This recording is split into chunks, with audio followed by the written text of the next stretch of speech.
So what about this problem of lack of specificity? So we're thinking about ovarian cancer here. Does this bother you at all? Or as you're thinking about moving your work into the clinic, right.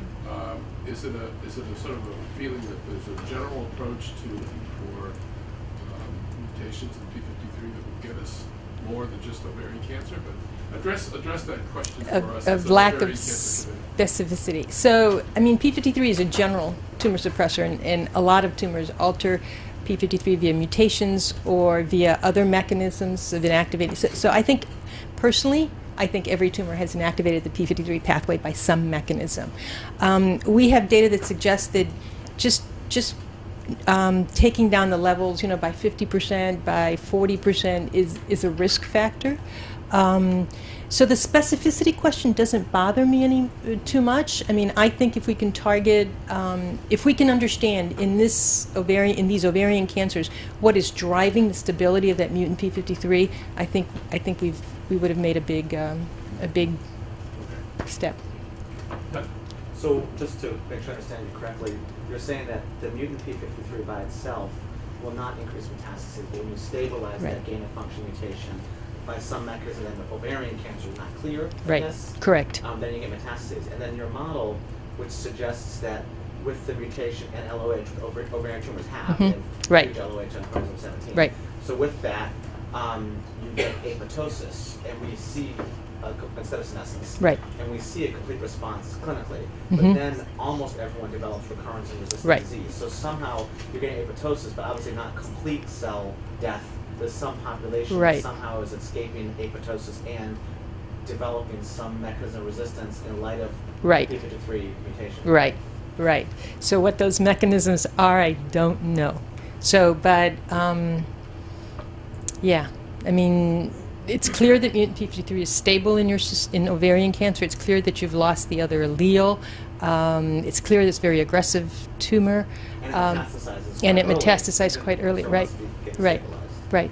And then we do the 20% with the frame shift truncating mutations that seem to behave pretty similarly, although some studies might suggest one could have better or worse survival. Okay. So with regards to the truncation mutations, again, I would ask the simple question if that produces a protein or not, because if it produces a truncated protein, it could still be gain of function because you've got that potent transcriptional activation domain. Negative IHC. Yeah. These will be negative. Right. Right. I think it would be really cool to examine ovarian tumors for P53 first by immunohistochemistry to see if P53 is stable or not, and then by sequencing to understand whether P53 is mutant or not, and compare. So the first question would be, are there tumors out there? There's probably just a handful, based on the studies, 5%, that might have a mutant P53, but it might not be stable. It might not be as aggressive. That as a community, and there's about a 10% discrepancy between the missense mutations usually have overexpression, the truncating usually have null. There's about a 10% discrepancy overall. I think a comparison of those two tumor molecularly defined would be just phenomenal, because then you would understand, or you hope to understand, what stabilizes that mutant P53. Beth? You make the point context matters, and I guess I take that further from not just the P53 mutation, but the microenvironment that we talked about earlier. Correct. Lifromini patients don't typically get ovarian cancer. They Correct. get breast, they get sarcoma. Right. Can you tell us anything with regards to microenvironment? We know we heard earlier today that postmenopausal estrogen seemed to be a risk factor. Are there any other drivers of either something downstream and the MDM or anything else that we could think of, just therapeutically? How do we take your elegant talk and beautiful insights, and thank you, to translate it into the clinic? Okay, so the first thing I'll tell you is that sorry to interrupt. To the extent possible, if you could repeat the question for the recording. Okay, of the webcast. all right. Sorry. Okay, here, repeat the question for me, please. Context matters. Can you place that in the framework of microenvironment and organ specificity? Okay, so the first thing I'll tell you is our models are not perfect. They're far from perfect. So most of the models that we discussed this morning are heterozygous in the entire system, and then you have a mutation in just the ovarian tissue. So to me, that's not a somatic model. It's a model where you modify the pathway as much as possible. We have a new allele that we've just generated that I'm really excited about. Not published yet, but it's wild type to start with. And then it'll generate a mutant in a specific cell type. And I think those are the models that we should be pushing now, because the environment is completely normal. And based on what I saw this morning in ovarian cancer, I think the environment is a major factor. What drives the conversion from wild type to mutant? I don't know.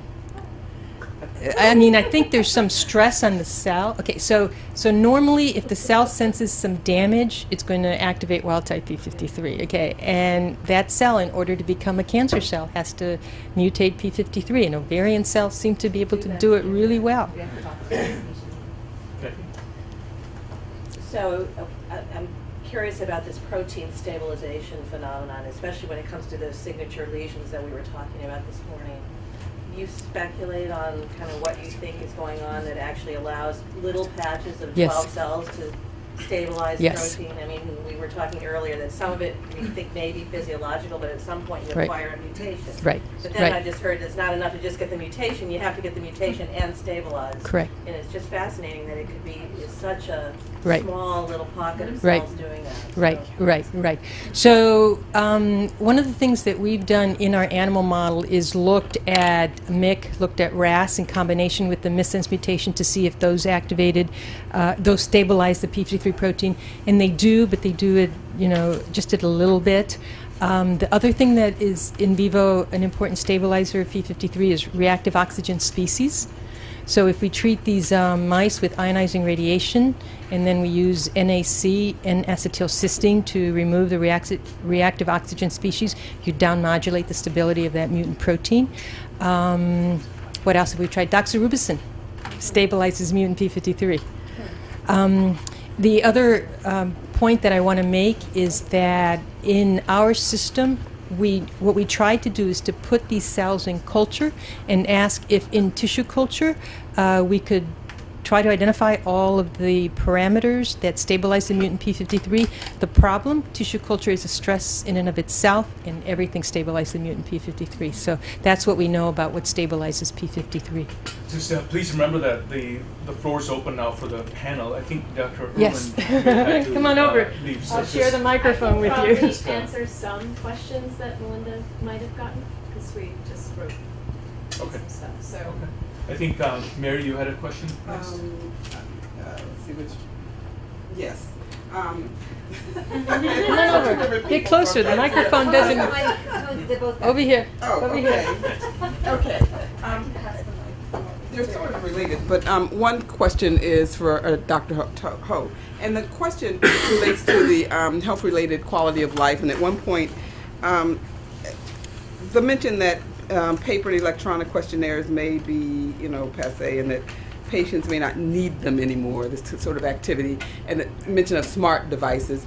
Everyone doesn't have a smart device, and everyone does not use them in some of the manners that would be allow you to collect that kind of data in terms of the time they're spending with friends. There are people who may have smart devices, they don't make reservations at restaurants and those kinds of things that would allow you to do that. So I'd just like you to do that.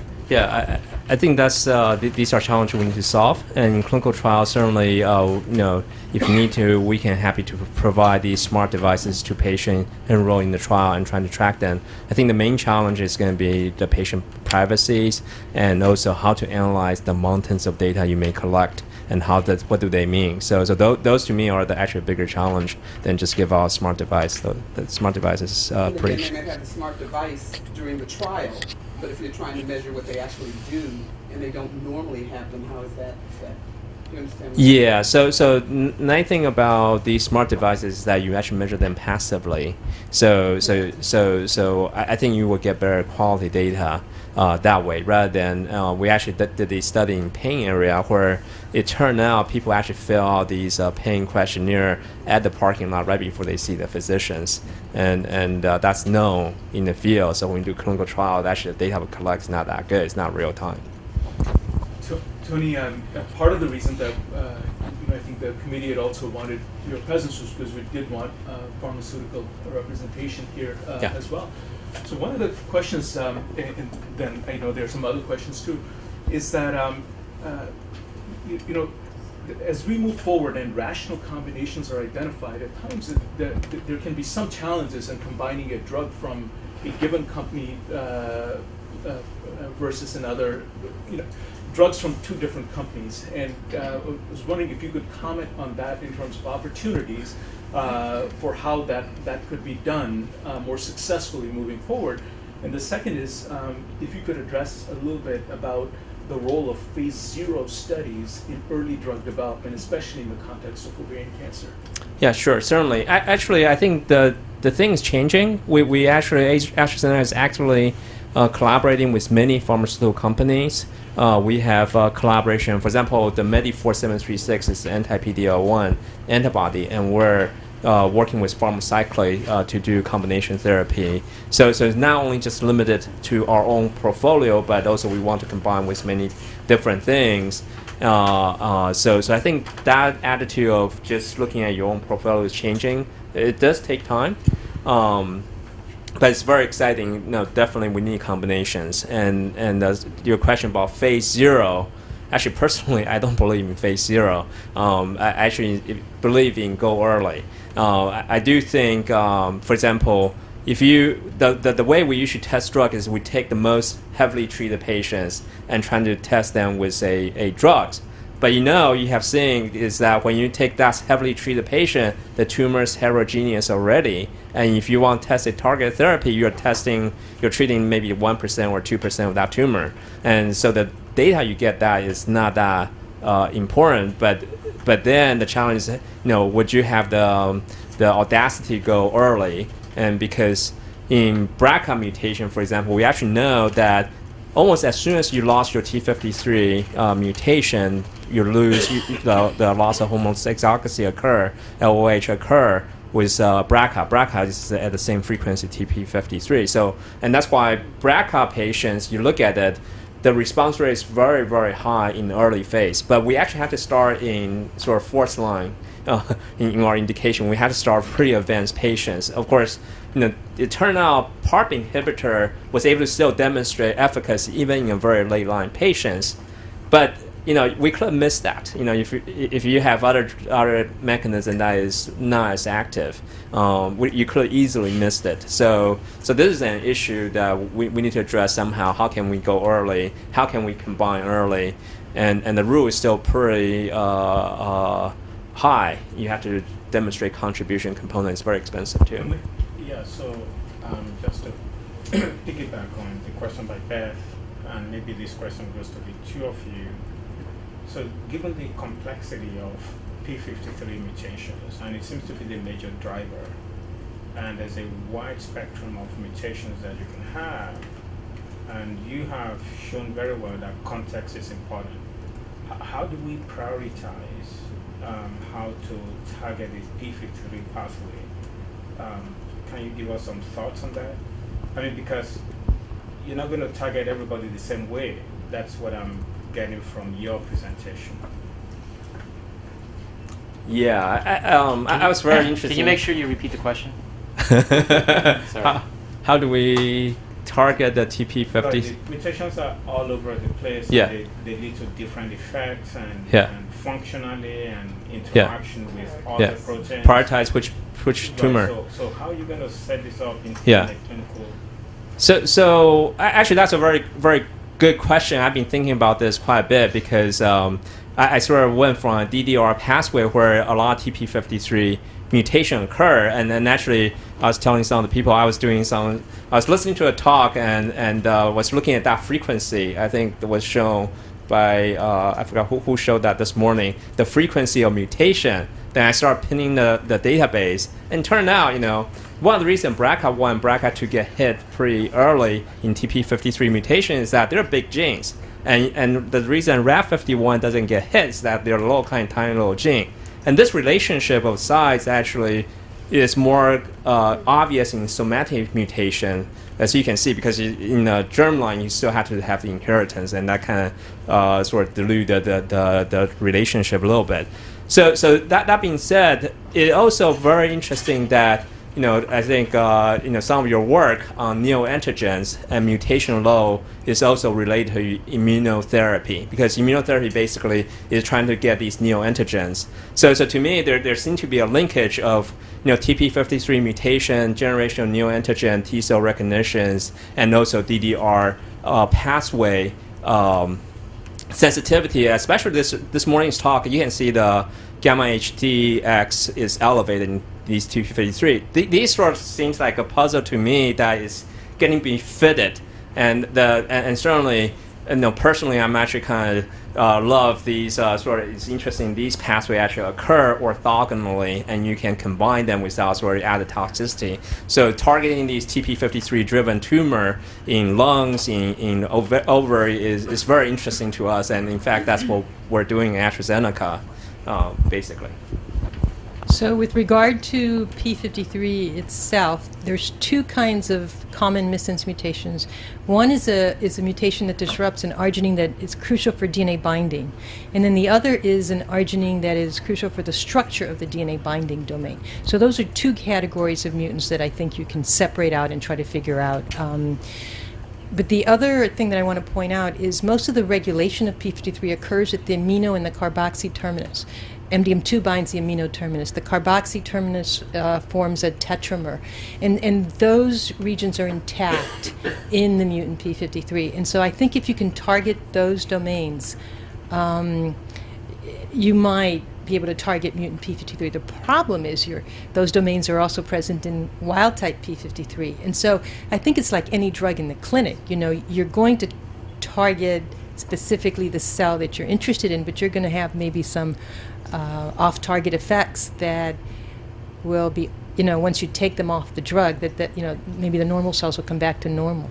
But there are, two different kinds of missense mutations. I think given the time restrictions, maybe one last question, if that's okay, and then Shelley? Yeah. So in your talk, you said that you thought that multitherapy at the same time, so simultaneous multitherapy, would be the best option, except you were talking about that after the women had already failed their first round of chemotherapy. So is there any effort to try to do that multi-targeted therapy as frontline therapy? If not, what would be the best? Yes, so we have a protocol in NRG basically trying to replacing chemotherapy with a PARP inhibitor and anti-VEGF, or olaparib based on some of the work Joyce Liu and NCI has done. Joyce Liu from Dana-Farber, basically show that this combination, a two-targeted therapy, can provide efficacy similar to chemotherapy, or actually better than chemotherapy, by driving sort of this contextual HRD homologous repair deficiency. So that's one phase 3 trial we're start getting up, but that's going to be in a platinum-sensitive relapse setting. So if that data looks good, we want to move to the first one, because, like I said, I'm sort of in favor of go early rather than wait till the tumor get too heterogeneous. And then we want to add immunotherapy. Go triple. You don't have to answer this there, but I'm really curious how you did this simulation. Hoping you can email me. Sure. There's a paper. Yeah. Okay. It's published. Yeah. Sweet. Yeah. I want to thank the panel again for a very stimulating set of discussions.